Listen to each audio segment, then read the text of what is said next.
When I drop Joseph off at school in the morning, it's like dropping him off to family. Hi, Joe. Every staff member in this school knows Joseph.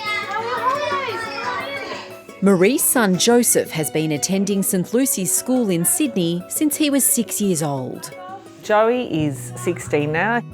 He was diagnosed at 18 months with medulloblastoma, which is a malignant brain cancer. So he had surgery and chemo and has a severe cognitive impairment and developmental delay.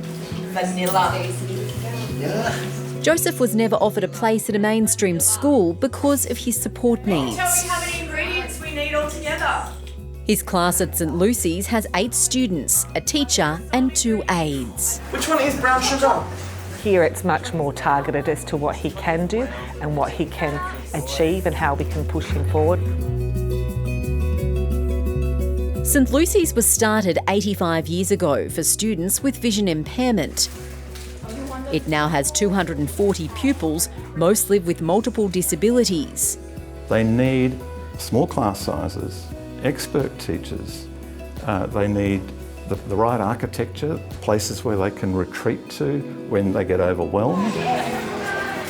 The number of special schools in Australia has increased from 414 in 2010 to 520 in 2022.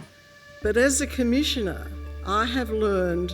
But in the final report of the Disability Royal Commission, 3 of the commissioners, including the 2 with lived experience of disability, recommended the phasing out of special schools and segregated education by 2051. This concludes the Royal Commission's program of public hearings. Thank you. Certainly the parents that we have been outraged. The staff looked at me in shock. I think it's appalling that they have actually gone down and been definitive in this way, because it's not a us or them conversation. It's much more nuanced than that. I still haven't met a parent who first off chose a special school. I've met parents where their choice has been removed because the mainstream school was absolutely terrible. Rhonda Galbally is one of the 3 commissioners who recommended the phasing out of special schools. This includes a timeline. From 2025, no new special schools to be built and no new special units or classes. No new enrolments in special schools from 2032, and no students remaining in special or segregated schools by 2051. It's important to phase them out because we need all the resources, the significant resources, to go into making mainstream schools inclusive. We need there to be no option opting out, because then we see mainstream schools giving up and not becoming inclusive.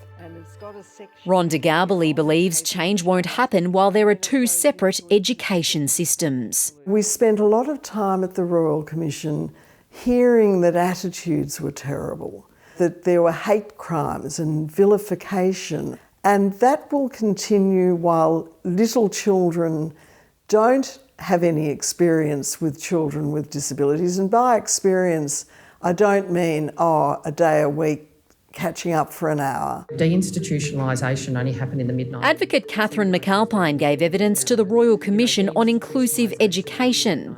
The history of special schools in Australia is one of good intent. Advocates acknowledge any plan to phase out special schools requires a complete overhaul of the education system, including a radical reconfiguration of funding and teacher training. It's unclear how state governments will address this. It's going to take a big shift in attitudes and a big shift in resources. So what we have at the moment is we have a resourced special school system and we have a mainstream system that tends to think kids with disabilities belong over there. What colour do you want to put in next?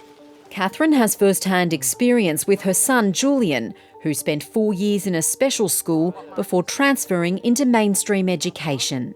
I'd seen the data that showed that if you went to special school, you're 85% likely to stay in segregated settings for the rest of your life. And I realised that if we didn't get him out of those settings, that would have a really big impact on his life outcomes.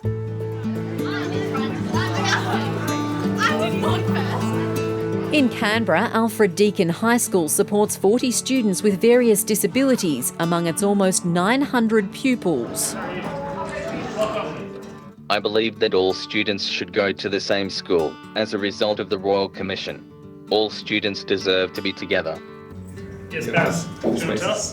Yes. Exactly. 14-year-old Baz lives with cerebral palsy. He gave evidence to the Disability Royal Commission's education hearing. Baz attended a special school before his mother moved him into mainstream.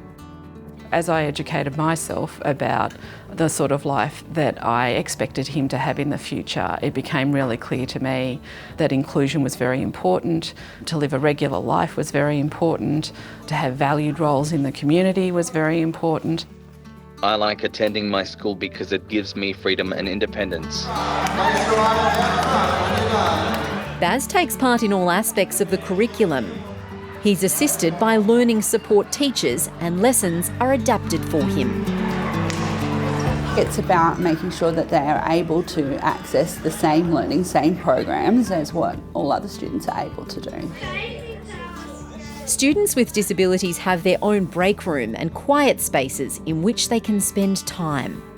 It is crucial for schools and teams like mine to be resourced. Like at the end of the day, the two things that all schools are going to cry out for is time and money, and that's really what we need in schools to do this well. People with cerebral palsy may have differences but mostly are the same as everyone else. All the evidence proves I am a regular kid who can do the same things but just cooler.